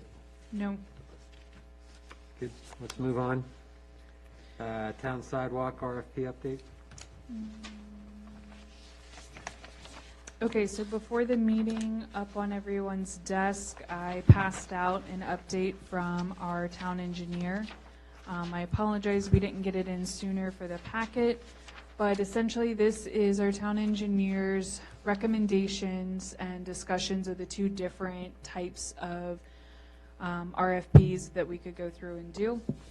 So she broke it down for you. I would encourage everyone to take some time, read through that this evening, or, you know, maybe first thing tomorrow. Send me over any questions that you may have so I can get them answered before our meeting Monday night. But there is a recommendation to move forward with an RFP for design, and then we would go out for a construction bid afterwards. But again, she breaks down both of them in there and the differences and the pros and cons for you. Marshawn? so I did have that question, and her last paragraph sort of says, well, does not appear to be a significant benefit to using the DB process over the DBB process. So I was saying, okay, well, so which one is she recommending, the DB or the DBB? DBB. Okay. She's- That's what I read as well, so, okay. And that's the one you just stated was her preference as well, okay. Yes, and if we can go ahead and make a decision Monday night, we will send this over to her ASAP. Her team will work on getting that document put out, and we will keep moving forward. We will get it out to public notice ASAP, get the ball rolling. We will set a timeline. I can work with Finance Committee to set a timeline. I don't even know if we can do the DB option, because if it's over a certain amount, it has to go for bid, right? I think it's pretty safe to assume that it's going to be over the amount. Right. So we So I just, don't think that's even, we can't even contemplate the DB option. yeah, you can. Well, how? If we're saying, You put it out, you just can't accept the bid without a vote. But if we're going to but if we're saying, if in our ordinance, over $10,000 requires 3 bids. we're putting it out for bid, and we know it's going to be more than 10 grand. So we are doing it. We're doing the DBB. So my point is, I don't think we can do or even entertain the DB. Yeah, because you're putting it out for bid. So if you're putting it out for bid, you're fulfilling the requirement for the bid process. So one of the discussions we had previously at the end of last year was putting out the RFP for the design build, so still putting out that full bid, and they would come in as a single entity, the engineering and the construction together, and that's what we would look at. And so that's where she breaks down the pros and cons of how much involvement we as the town would have in working with that, and how much say we can have back and forth, and where expenses may lie. 'Cause you're putting out an RFP, so you're going to get more than one, well, in theory, you're gonna get more than one bid. And you fulfill your requirement for the bid, for going through the bid process by issuing the RFP and then ranking the bids. And if you don't get 3 bids, then you have to make the determination as to whether you're gonna republish the RFP or rebid the RFP, or, you know what I'm saying, put the RFP back out again, or waive the requirement based on a lack of suitable contractors or a lack of interest. So from a procedural standpoint, we'll be fine with the RFP. It's a standard RFP process. Is that what we did for the trail? Yes. Yes. Okay. We did it for that. We did it for the renovations to Cupcake Heaven. I think we did it for the renovations to the exterior of this building. I don't remember. Maybe, I don't know if that rose to that level. I don't recall. I know we did it with Washington. Washington Realty's building. Yeah, as long as we issue the RFP, we're covered. Now, whether or not we get 3 bids or not is out of our control, but how we handle that is going to be dependent on how many bids, if any, we get.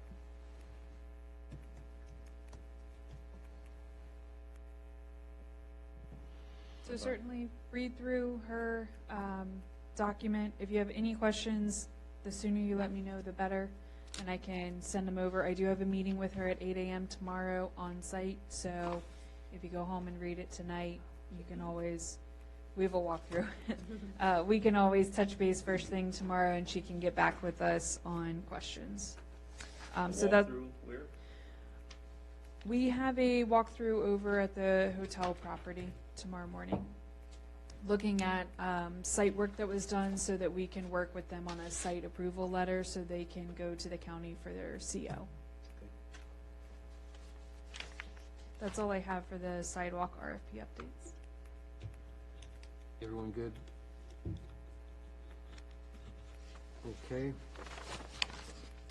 And the sidewalk maintenance policy? Yes, so following the snowstorms that happened earlier in January and our citizens reaching out with concerns and requests for a better snow management policy and plan in place, I worked with our town clerk to pull together a couple different jurisdictions, templates of what they currently have for their snow ordinances. What you'll see here is a copy of the town of Luray. However, that's on page 24. And I have drafted the language that we would adopt. You'll see that on page 24. The following pages, page 25, that is the town of Luray from their website. And then you'll I'm seeing a have, pattern here with Luray. then you'll have the town of Occoquan on page 26, and then you will have the town of Remington on page 27. So we gave you guys a couple different options to look at. This is essentially the policy that we would adopt as ordinance that will require the owners or the occupants of any property adjacent to any curb, paved, or brick sidewalk within the town to remove snow, sleet, or ice from such sidewalk within 2 hours after the snow, ice, or sleet has stopped falling between the hours of 6 a.m. and 6 p.m. and before 10 a.m. the next following day if the same has ceased to fall between the hours of 6 p.m. and 6 a.m. It then goes on to say that the town may remove the snow, sleet, or ice whenever such person, after the expiration of 12 hours following the receipt of notice, has failed to do so. The cost shall be chargeable to such person and be added to their tax bill. And then lastly, it gives that the violations of this section shall be a Class 4 misdemeanor. This is simply the ordinance language for us to work towards an adoption of ordinance language policy. We can further work on a snow plan if that is the desire of council. If that is, I would like to recommend, as we near the end of our winter season currently, for us to set forward a date in the summer to have a draft of that snow plan ready to send to council so that we're fully prepared and ready for our potential first snowfall, let's say November of 22. Marshawn? Okay, so thank you for putting this together.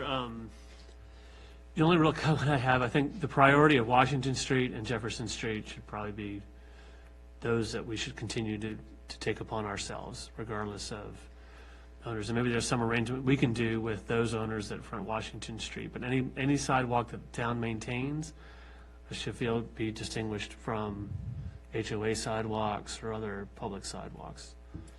And then the only thing, I understand that right now we stop short of the Green Hill HOA, but if there's a way to, I've had several people say, I'm walking on the sidewalk and I get to the town boundary and it stops between there and, what's the next street down?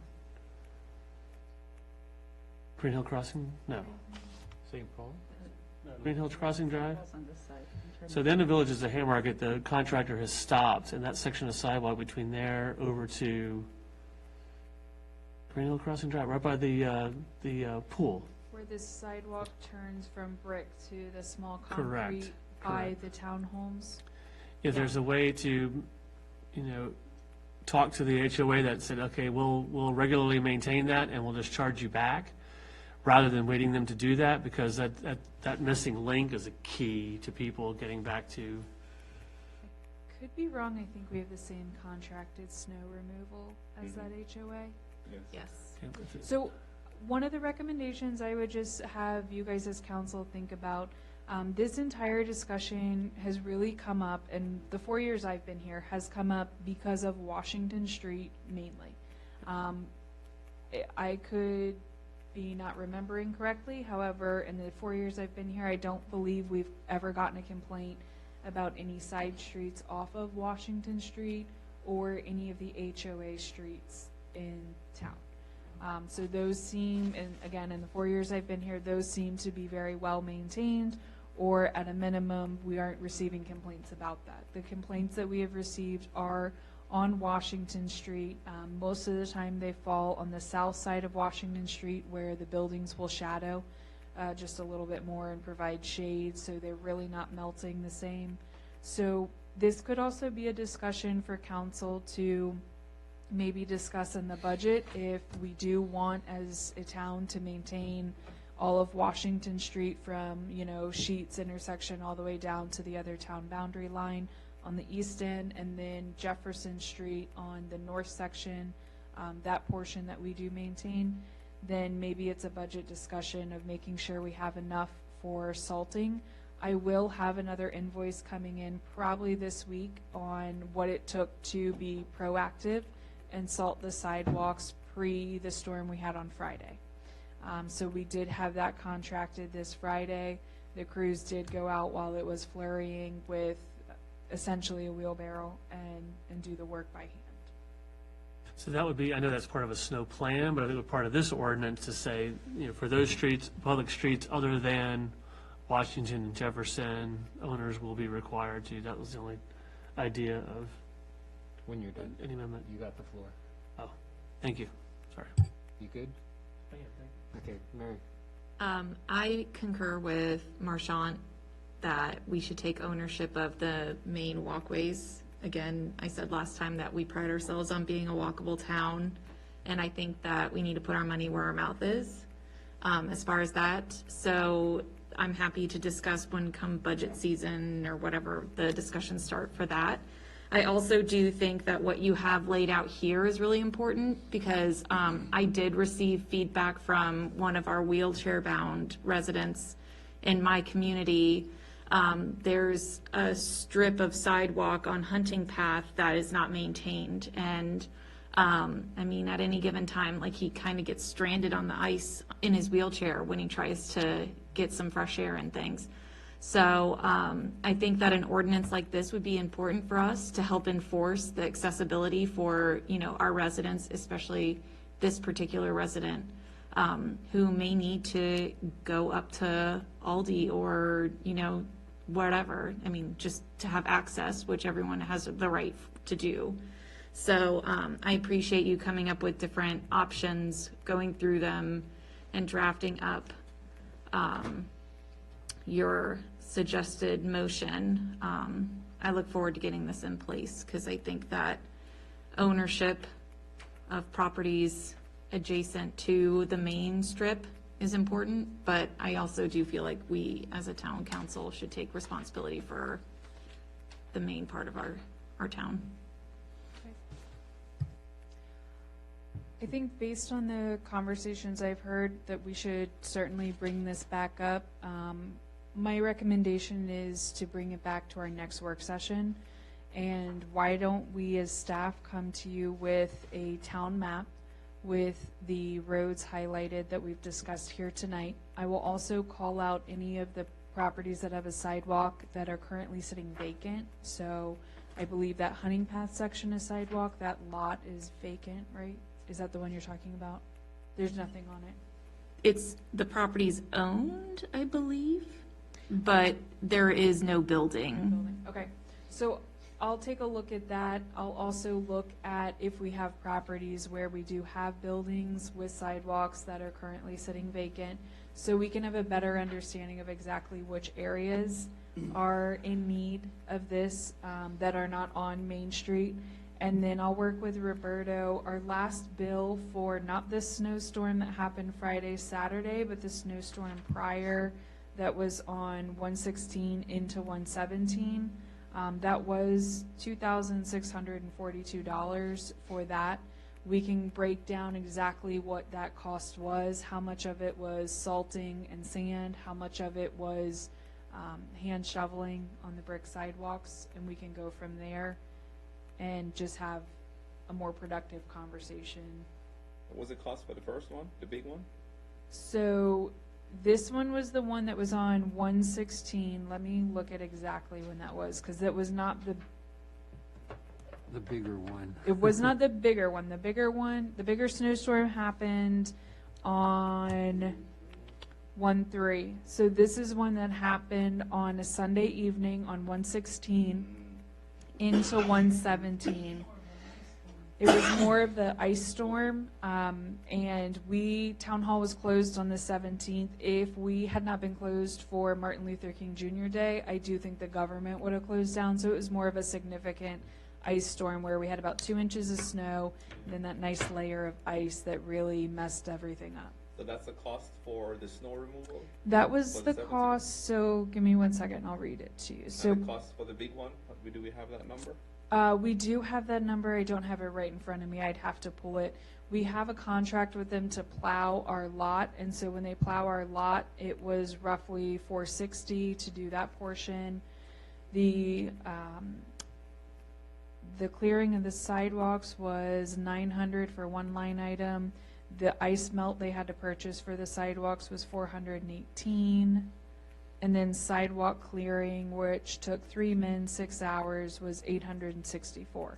So again, this was a bit more of a reactive storm because of the way it came down. This past storm that we did, we'll definitely look and see what that cost us. We got out there ahead of it. We put the salt down. They, our contractor, put the salt down Friday, so we'll see what those numbers come in at sometime this week.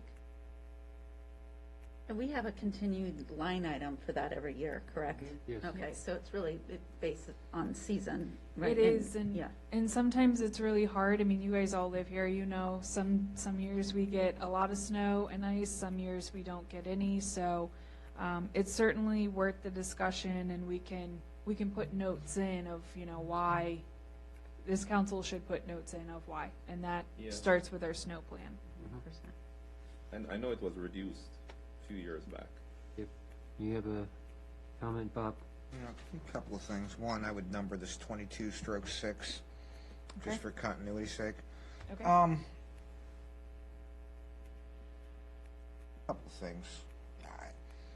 I get where everybody's going about Washington Street and Jefferson Street being the priority. However, I think if we're going to have an ordinance, it's got to, if it's good for one street, it's got to be good for all the streets.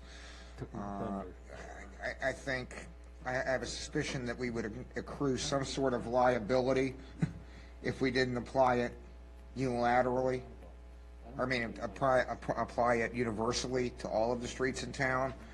I also have an expectation that the commercial property owners will clean their own damn sidewalks.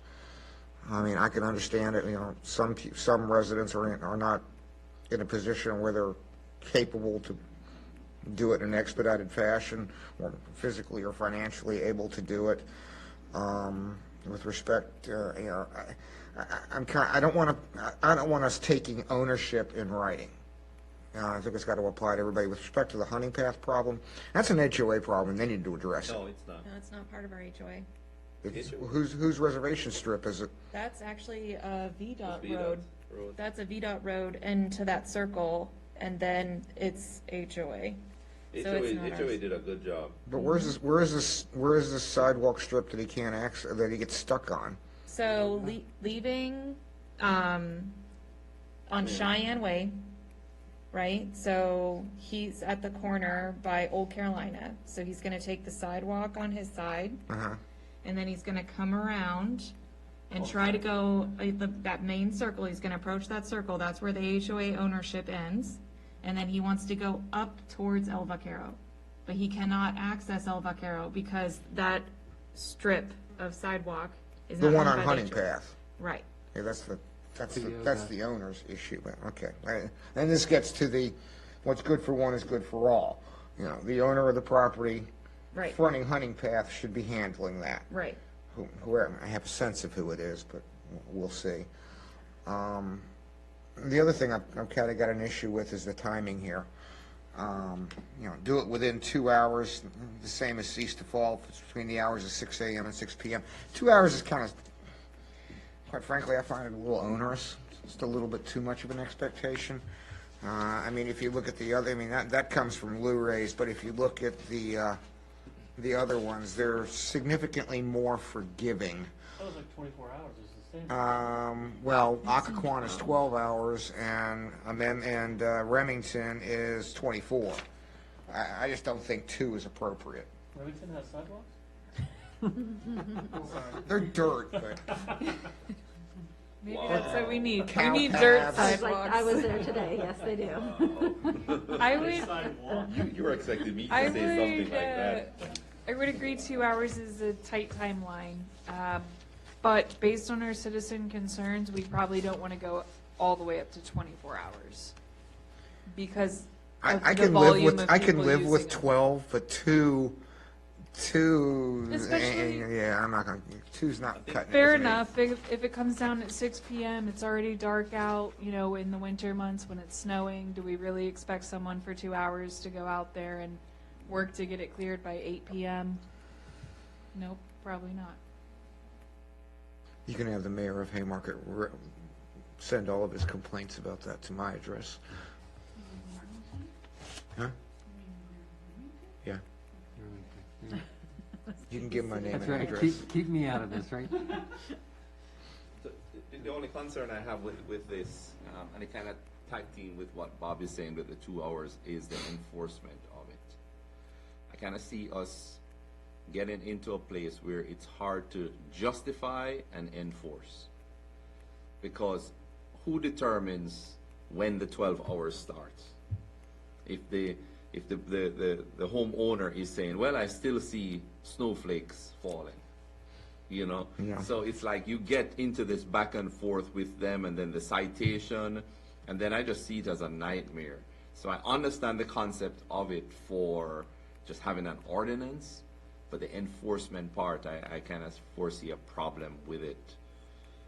So maybe the best suggestion is for us to come together with a map and to look at the ones that we think it's our responsibility, that we should approach it that way in looking at it. But I foresee us having a major problem with enforcement.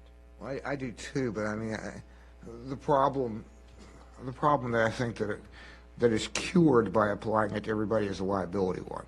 Oh, you didn't pick this road or this sidewalk, and I slipped and fell because this person didn't clean their sidewalk. So not only am I going to sue him, I'm going to sue the town.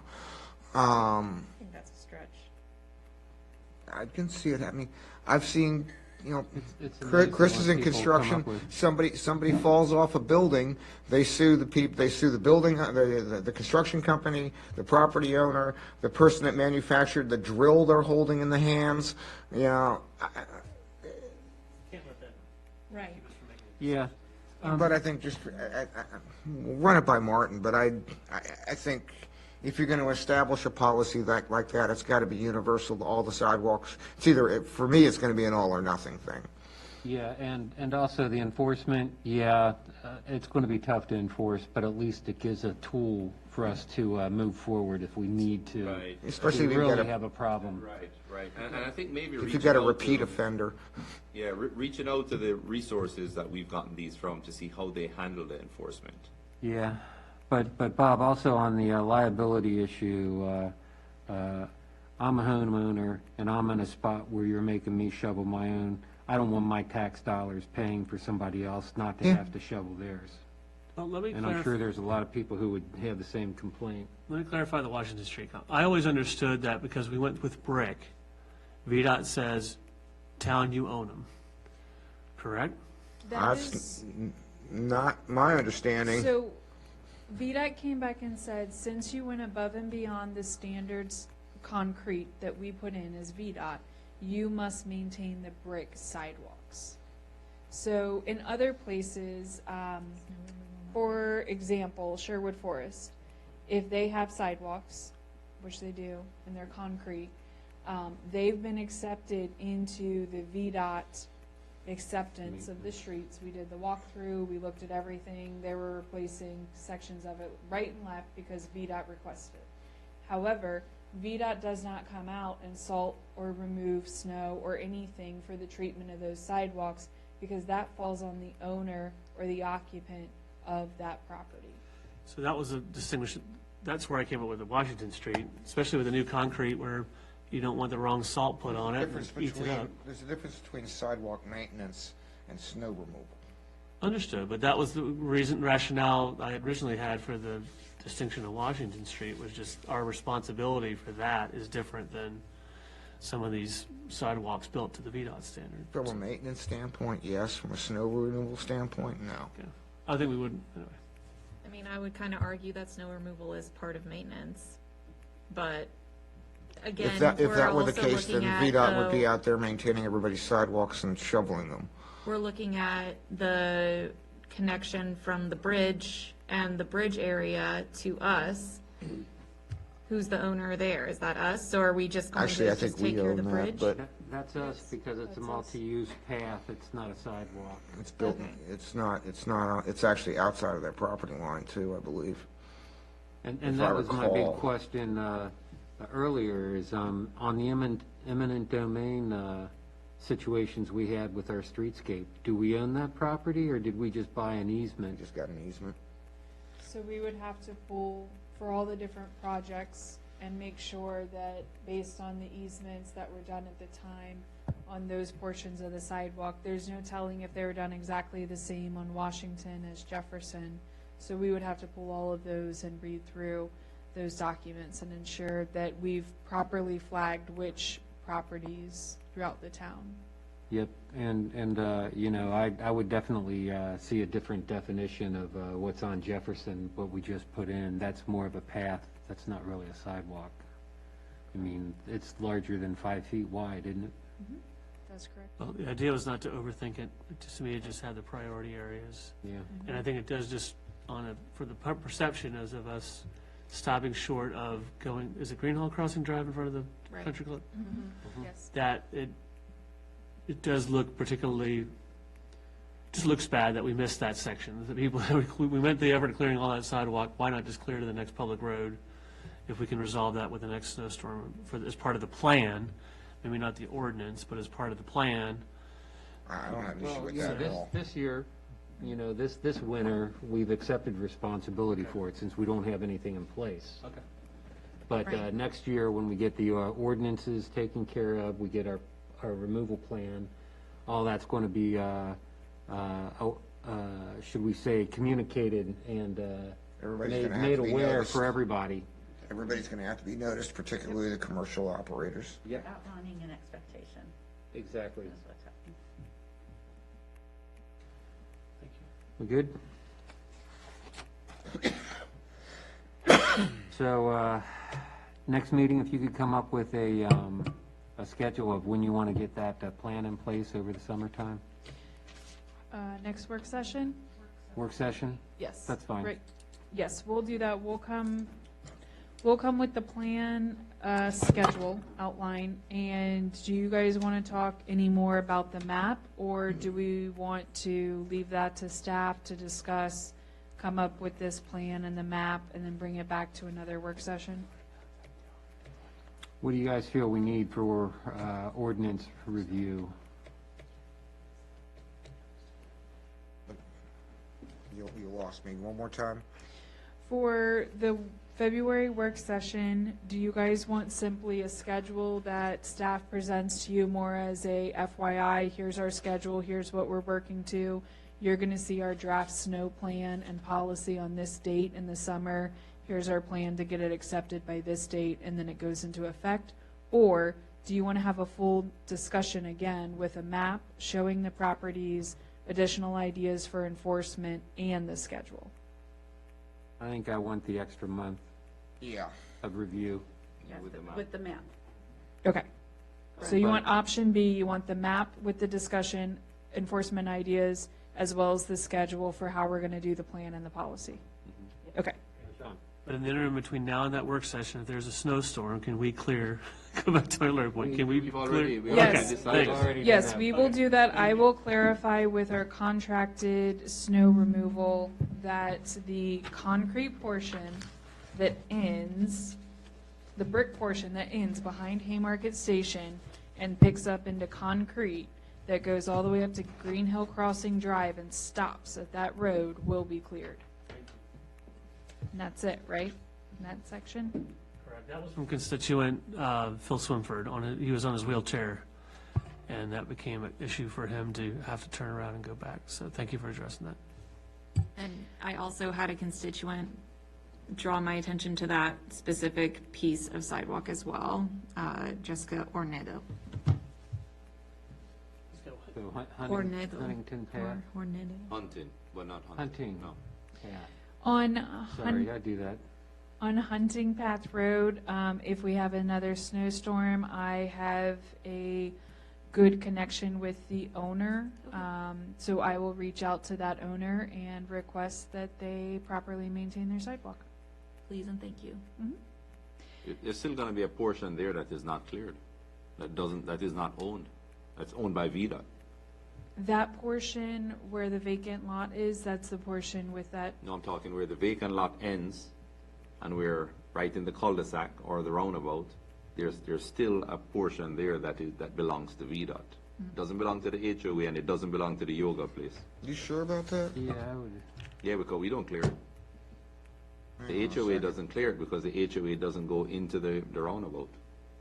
I think so we go up to the handicap ramp and that's may it, I, right? Yeah. may I bring a map up and show you?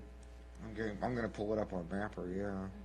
We could go for a walk. But while that happens, discussions on the ordinance, are we going to clear that out next week, or are we going to continue I would that? allow Emily to make some changes to it, and come back with changes. So Mayor, for my clarification, Mm-hmm. the ordinance and the snow removal plan are two separate things.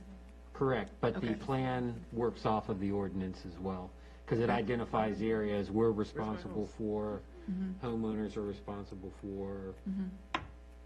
Okay. And So so we that do will be need the two separate ordinance. conversations, though. Yes. The plan we will establish for next year during budget Stop right here. discussion. Yep. HOA stops right here. Well together. Yeah, and of course, the straw man plan was already agreed upon HOA property. last meeting, that we were going to handle all of Washington Street Right. and the north side of Jefferson. That's their responsibility. All the way over, the map is offset just a little bit, but that's due to satellite imagery. So all of this here on the is board, HOA and He has a sidewalk that he has to maintain. Hello, Bob does. Oh, they have to go storm water. They have to cul-de-sac in Green Hill, right?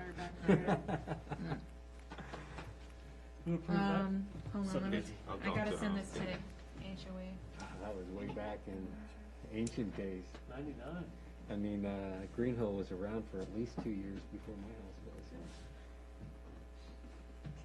Mr. Mayor, do we need to get an update, added to the agenda to get an update on the audio video thing that we discussed months ago? It's in process. As a matter of fact, we just got an email from the project manager for CTSI. They're in the process of purchasing all the equipment to bring it out. Approved, and right now we're waiting? Yes. Okay. And how about Miles? Do we need an update on Miles? Well, I forgot his last name. Miles and Michelle, Yes, those two. they're coming to speak in front of the council on Monday. Good. Just want to see where our money is going. It's worth it.